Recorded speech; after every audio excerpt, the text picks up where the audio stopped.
Everyone, नमस्ते, welcome to my channel. तो मैंने आप लोगों को बता रखा है कि मैं इस मंथ थोड़ी-सी व्यस्त रहने वाली हूँ, इसलिए मेरे पॉडकास्ट नहीं आ पा रहे रेगुलरली। उसके बाद भी मैं कोशिश कर रही हूँ कि किसी भी प्रकार से मैं ये टॉपिक्स जो भी चल रहा है उसको कवर कर लूँ। हाँ जी, तो आज मैं जिन टॉपिक्स के ऊपर बात करने वाली हूँ, एक खिचड़ी टाइप का पॉडकास्ट बनाने वाली हूँ, मुझे ये कहना चाहिए, क्योंकि 2-3 टॉपिक्स हैं यार जो कि छूटे हुए थे जिनको मुझे कवर करना था।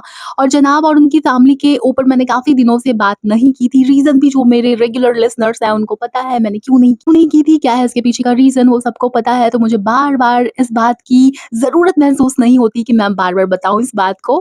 तो ऐसा है कि कुछ टॉपिक्स हैं जिनके ऊपर मुझे लगा कि मुझे बात करनी ज़रूरी है। साथ ही मुझे ये भी मालूम है कि मेरे को गाली पड़ने वाला है, लेकिन फिर भी यार जो बात मुझे ठीक लगती है मैं तो बोलती हूँ, तो मैं बोलूँगी।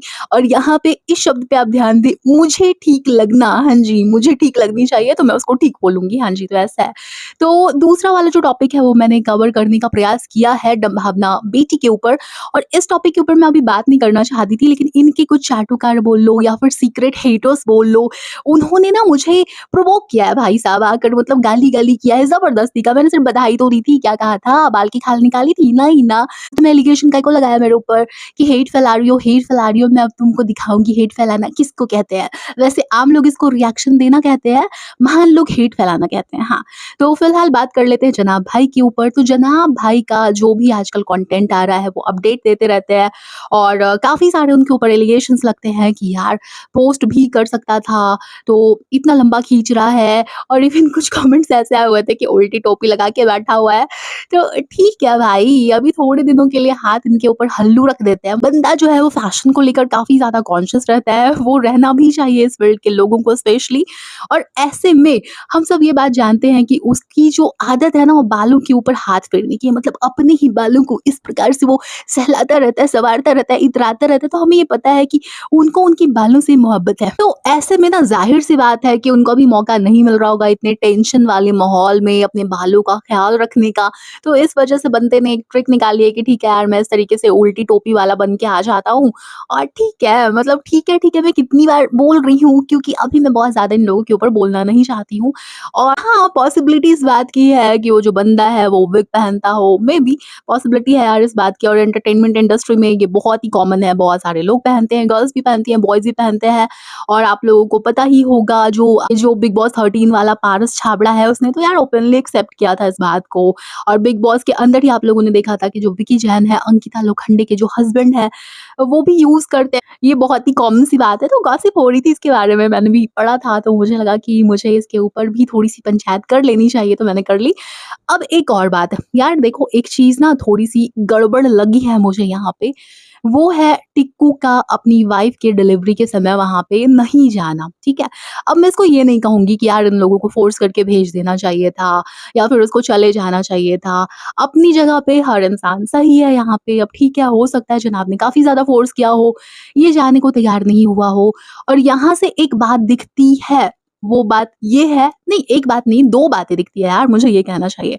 तो पहली बात है बहुत ही ज़्यादा लॉयल होना इसका दिखता है। जनाब की फैमिली से ज़ाहिर-सी बात है कि बंदे को अपनापन मिलता होगा, बहुत ज़्यादा जो भी होता है ना यार कि बिल्कुल फैमिली वाली फीलिंग एक आती है। जो भी पुराने स्टाफ मेंबर्स होते हैं, अगर उनको घर के सदस्यों की तरह ट्रीट किया जाए तो कई बार ऐसी वाली अटैचमेंट हो जाती है।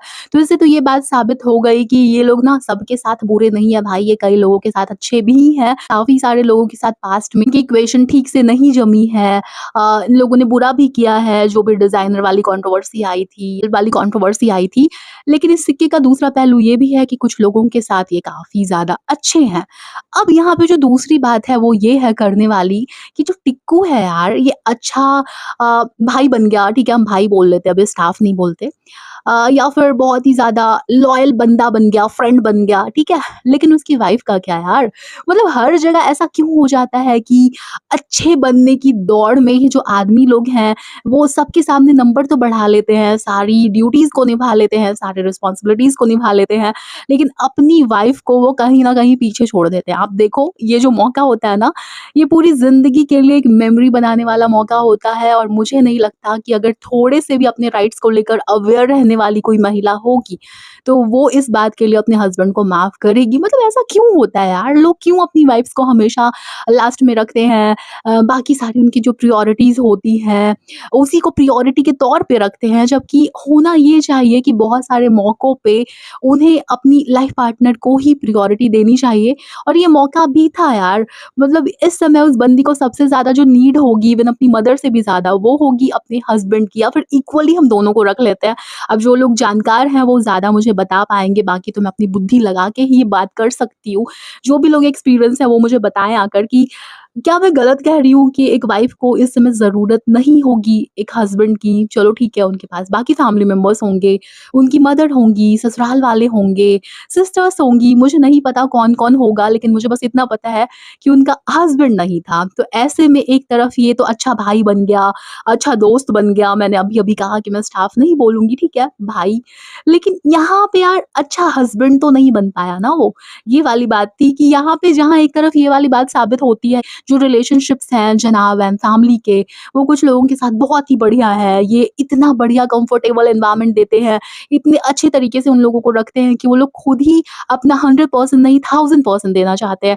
लेकिन यहाँ पे टिक्कू की वाइफ का क्या भाई साहब, इसके बारे में आपका जो भी ओपिनियन हो ना यार, आप लोग बताना मुझे कमेंट सेक्शन में। हाँ जी, तो ये दूसरा टॉपिक है वो है। तो जो दूसरा टॉपिक है वो है जो गुड्डू भाई है उसका टॉपिक। यार काफ़ी सीरियस मैटर है इनकी फैमिली में, एक के बाद एक सब लोग कुछ ना कुछ फेस कर रहे हैं, सफ़र कर रहे हैं। अब मैं इसको कर्मा का नाम नहीं देना चाहती, मैं इसको कुछ भी एक पर्टिकुलर टर्म के साथ बाँधना नहीं चाहती कि इनके साथ ये हो रहा है, अच्छा है, बुरा है, जो भी है। नहीं यार, सफ़रिंग हर किसी की बहुत ज़्यादा बुरी ही होती है और हमें किसी को सफ़र करते देख के मुझे नहीं लगता खुश होना चाहिए। तो ठीक है, भगवान जी करे सब कुछ जल्दी से ठीक हो जाए। बाकी जो भी दोनों सीनियर मेंबर्स हैं इनकी फैमिली के, चाहे वो जनाब के फादर हो या फिर गुड्डू के फादर हों, दोनों की कंडीशन बेहतर है पहले से। तो ये बात काफ़ी अच्छी है, लेकिन एक बात जो मुझे खटक रही थी गुडके के बिहेवियर में, उसकी चर्चा मैं यहाँ पे करना चाहूँगी।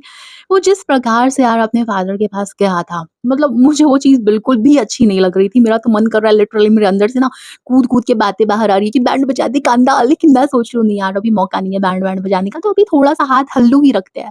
तो ये जिस प्रकार से बिल्कुल ऐसे जा रहा था जैसे वेकेशन पे नहीं जाते या फिर ऐसे ही ट्रैवल कर रहे होते हैं, नॉर्मल सी कोई बात होती है, टेंशन नहीं दिख रही थी इसके चेहरे पे, बाकायदा ये एन्जॉय करता हुआ, बिल्कुल अपनी जो शेखियाँ बघाड़ता हुआ ये जा रहा था ना, वैसे ही जा रहा होता है। कि कहीं से भी वो वाली शिकन नहीं दिख रही थी। अब ये हो सकता है बहुत ही ज़्यादा प्रैक्टिकल बंदा हो, रैशनल बंदा हो, पॉज़िटिव सोचो यार, पॉज़िटिव सोचो, इतनी नेगेटिविटी है ना कि ऐसा हो सकता है कि ये सोच रहा हो कि यार हर घड़ी बदल रही है रूप ज़िंदगी, छाँव है कभी-कभी है धूप ज़िंदगी। क्या रीज़न होगा किसी के फादर, आप सोचो हॉस्पिटल में हैं और वो बंदा इतने ही आराम से, इतने कंफर्टेबल तरीके से बिल्कुल वेकेशन के तौर पे ट्रैवल कर रहा है। कहीं से भी शिकन नहीं दिख रही उसके चेहरे पे, तो ये वाली बात तो बैंड बजाने वाली थी, लेकिन क्योंकि अभी मौका नहीं है यार बैंड बजाने का, तो हम छोड़ देते हैं। बाकी ये वाली बात आप लोगों को खटकी थी या नहीं खटकी थी, ये मुझे ज़रूर बता देना कमेंट सेक्शन में। एक और बात, अभी ये जो बंदा है ये अपने पेरेंट्स को लेकर मुंबई आने वाला है। ज़ाहिर-सी बात है आना भी बनता है। और ये कह रहा था अब घर बड़ा हो गया है तो ये लोग वहाँ पे रहेंगे। वैसे मेरी जो बुद्धि है, जितना मैंने इन लोगों को देखकर जाना है, समझा है, पहचाना है, वो यही कहती है कि इनके जो पेरेंट्स हैं वो ज़्यादा समय तक वहाँ पे नहीं रहेंगे। अब इसके पीछे रीज़न चाहे चालू आपी का बिहेवियर हो या जो भी हो, एक्स वाई ज़ी हमें नहीं पता। लेकिन एक फैक्ट ये भी है कि जो भी बुज़ुर्ग लोग होते हैं, जो भी लोग इस ऐज के होते हैं, उनको भी ना फ्रीडम का नशा होता है, क्योंकि पूरी ज़िंदगी ना उन्होंने किसी और के अंडर रहकर, किसी और के हुक्म को मानकर बिताई होती है। हाँ, ठीक है, सारी उँगलियाँ बराबर नहीं होती, हर किसी की अलग ज़िंदगानी है, ज़िंदगानी की अलग अपनी कहानी है, ये भी हम कह सकते हैं। लेकिन ये भी सच है यार कि उन लोगों को ना नशा हो जाता है फ्रीडम का, जब भी वो अपने तरीके से रहना शुरू करते हैं, तो उनको आदत होती है एक लाइफ़स्टाइल की। जीने का अपना तरीका होता है, उनको नहीं जमता, है ना? क्योंकि मैं अपनी फैमिली में एक ऐसी लेडी को जानती हूँ, मेरी एक रिलेटिव थी, तो वो बिल्कुल अकेली थी, ठीक है? और उनके जो बिल्कुल क्लोज़ रिलेटिव्स थे, उन्होंने काफ़ी कोशिश की कि वो आकर उनके साथ रहें, तो वो आती थी कुछ दिन के लिए, 2-4 दिन के लिए रही या फिर हार्डली वो 1 वीक के लिए आती थी, फिर वो वापस अकेले रहने अपने घर चली जाती थी। और ऐसा नहीं था कि उनको कोई कोई प्रॉब्लम होती थी, कोई परेशान करता था, नहीं यार सब लोग खुश होते थे कि जिनकी भी वो क्लोज़ रिलेटिव थी उनके घर में सबसे बड़ी यही थी और वो लोग लिटरली एन्जॉय करते थे इनका वहाँ पे रहना, ठीक है? लेकिन वो जो लेडी थी उनको कंफर्टेबल फ़ील नहीं होता था, उनको चाहिए था वही उनके घर का सुकून, उनकी अपनी ज़िंदगी, उनका अपना जो भी एक कानून होता है ना हर किसी का अपने लाइफ़ को लेकर, अपने घर को लेकर, नियम कानून ऐसा बोलना चाहिए। तो मुझे लगता है कि वो जो फ्रीडम है ना वो मिस करने लग जाती थी, इसलिए वो वहाँ पे रहना नहीं चाहती थी। अब ज़रूरी नहीं है कि इंसान को कोई प्रॉब्लम हो यहाँ पे ताने-वाने पड़ रहे हो या जो भी हो, मतलब एक सिक्के का दूसरा पहलू तो ये भी है ना, ये भी हम कंसीडर कर सकते हैं कि इनके जो पेरेंट्स हैं, इनको बहुत दिनों तक यहाँ पे इसलिए भी अच्छा नहीं लगता होगा। अब एक और बात ये है कि अब आपी के जो इन-लॉज़ हैं, अब वो कितने ज़्यादा बेबी एच से अटैच्ड है यार, इकलौता बेटा और बेटे वाली जो एक होती है ना ममता माँओं के अंदर या पिताओं के अंदर वो कुछ ज़्यादा होती है और इनके घर में मुझे ऐसा लगता है। अब मैं ये नहीं कह रही कि इनकी जो माँ है, वो इनकी बहन से उतना प्यार नहीं करती होगी, नहीं यार ऐसा नहीं है। लेकिन कहीं न कहीं जानबूझ के या अनजाने में बोल लो या फिर अपब्रिंगिंग वैसी हुई हुई होती है, जिसकी वजह से लोग जो है ना वो कहीं न कहीं थोड़े से पार्शियल होते हैं बेटों को लेकर। तो ये वाली चीज़ इनके घर में भी नज़र तो आती ही है समय-समय पर, हम कितनी बार डिस्कस करें यार, है ना, एक ही बात को। तो ऐसा है कि इसलिए मुझे ऐसा लगता है कि ऐसा बिल्कुल भी नहीं है कि उनको यहाँ पे रह के मज़ा नहीं आता होगा। एक तरफ जो पोते का मोह है ना, मतलब बेटे के बेटे का मोह, वो उनको खींचता होगा और वो बहुत ज़्यादा इन्वॉल्व भी दिखती हैं, अपने ग्रैंडसन के साथ, इवन उनके जो फादर हैं वो भी दिखते हैं। मतलब कंपेयर करो अगर सुटारा आंटी से तो तौर पे फ़र्क नज़र आ जाएगा। लेकिन थोड़े समय बाद मुझे लगता है कि उनको उनके घर की याद, जो उनका अपना आशियाना है उसकी याद सताने लग जाती है और वो चले जाते हैं, ये भी पॉसिबिलिटी है। बाकी शालू आपी यार देखो, जैसी भी हो, पैसा तुम्हारे 100 नहीं, 1000 नहीं, करोड़ ऐप पे पर्दा डाल देता है और जो लोग भी तुम्हारे खिलाफ खड़े होते हैं ना, वो भी तुम्हारे साथी बन जाते हैं, दिया और बाती बन जाते हैं, तुम इस बात से इनकार नहीं कर सकते हैं। तो यही सब है, बाकी अब हम बात कर लेते हैं डम्भावना बेटी के बारे में। हाँ जी, तो मुझे कह रहे थे कि हेट फैला दिया। मैंने सिर्फ़ कहा था कि बधाई हो, मैं नानी बन गई। मतलब शब्द कुछ और होंगे, फीलिंग यही थी, ठीक है?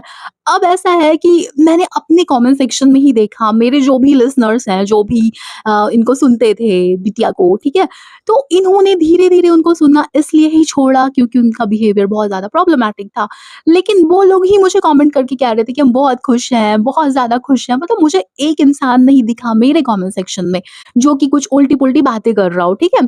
अब रीज़न, अब बार-बार मैं मेरे कमेंट सेक्शन की बात को क्यों हाइलाइट कर रही हूँ, क्योंकि यार मैं रिएक्शन बनाती हूँ डम्भावना भौजी के बारे में, है ना? उनके ब्लॉग्स के बारे में। ऐसे में जो लोग भी मुझे सुनते हैं, ज़ाहिर-सी बात है उनको भी वो कीड़े नज़र आते हैं उनके ब्लॉग्स में, डम्भावना बेटी के ब्लॉग में, जो कि मैं यहाँ पे गिनवाती हूँ, जो कि मैं यहाँ पे कहती हूँ, बताती हूँ। तो ऐसे में जब वो लोग खुश हैं, तो ज़ाहिर-सी बात है ना कि हम हेटर नहीं हैं और अगर हेट फैलाने की ही बात होती ना, तो मैं बताती हूँ कैसे मैं फैला सकती थी, है ना? अभी काफ़ी ज़्यादा गॉसिप चल रही है, जो रिएक्शन आया है ना डम्भावना बेटी का, ओटी के अंदर, वहाँ पे ये जो बंदी है, वो क्या कर रही है, चीख रही है, चिल्ला रही है, खुशी दिखा रही है। हाँ, ठीक है, मैं मानती हूँ एक ज़माने के बाद, एक दशक के बाद आपको इतना ज़्यादा वेट और सफ़र करने के बाद, करवाने के बाद भगवान जी ने आपको इतनी बड़ी खुशी दी है, तो ज़ाहिर-सी बात है बंदी एक्साइटेड होगी, बहुत ज़्यादा खुश होगी और इस तरीके से बिहेव करना उसका कहीं न कहीं हम जस्टिफ़ाई कर सकते हैं, कोई ना कोई दलील देकर। लेकिन क्या आम जनता खुश नहीं होती, उनके घर में खुशी आती है तो क्या वो इसी प्रकार से चीखती है, चिल्लाती है, मास्क हटा देती है?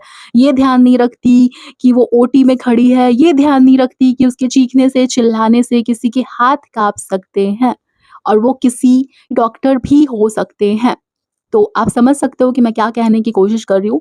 तो ऐसे में कहते हैं ना कि एक कहावत है लाल लगाम समथिंग समथिंग, तो इस बात का इंसान को ना ध्यान देना चाहिए कि वो कहाँ पे है, क्यों है और उसका बिहेवियर जो है वो क्यों है और उसको कंट्रोल कैसे करना चाहिए। मैं मानती हूँ मुझसे बहुत ज़्यादा छोटी हैं डम्भावना बेटी मेरी, एंड कम से कम इतनी अक्ल तो होनी चाहिए ना कि कहाँ पे किस प्रकार से व्यवहार करते हैं, है ना? क्योंकि मास्क हटा के इंटेंशनली कैमरे के सामने देखकर इस तरीके से चीखना चिल्लाना, इस बात को काफ़ी सारे लोगों ने उनके ही कमेंट सेक्शन में पॉइंट आउट किया है और इवन रेडिट पे भी के ऊपर डिस्कशन चल रहा था। तो मैं अगर चाहती ना तो इस वाले मौके को ही बहुत अच्छे तरीके से रोस्ट करती, ठीक है? नहीं किया ना, लेकिन ऐसा नहीं है कि किया नहीं तो करूँगी नहीं। फिलहाल के लिए यही बात थी यार जो मुझे करनी थी कि इंसान को ना अपने व्यवहार के ऊपर बहुत ज़्यादा नियंत्रण रखना आना चाहिए। क्योंकि यार ज़िंदगी जीने के ना कुछ सलीके होते हैं, कुछ तरीके होते हैं और ठीक है, हमेशा हम क्यों ही जिए सलीके से, तरीके से, लेकिन आप कहाँ पे हो, क्यों हो, ये बात आपको ध्यान रखनी ज़रूरी है। क्योंकि क्लब में और ओटी में बहुत ज़्यादा फ़र्क होता है, घर में और ओटी में भी फ़र्क होता है और खुशी आपकी थी तो आप उसको कंट्रोल भी कर सकती थी ना। काफ़ी सारे लोगों का ऐसा कहना है और मैं भी इस बात से एग्री करती हूँ। जी, तो आज के पॉडकास्ट में बस इतना ही था और मेरी हेल्प करने के लिए आपको क्या करना है, एक बार कमेंट सेक्शन में हाय ज़रूर लिख देना या हार्ट ड्रॉप कर देना तो भी चलेगा और मुझे इंस्टाग्राम पे फ़ॉलो करना बिल्कुल भी मत भूलना, वहाँ पे भी मैं अपडेट्स देती रहती हूँ और साथ में आप क्या कर सकते हो यार, लाइक तो कर ही सकते हो ना। चलो जी, तो अब जाती हूँ मैं और तुमसे मिलेंगे किसी और वीडियो के साथ या पॉडकास्ट के साथ फिर से वापस आती हूँ मैं। बाय।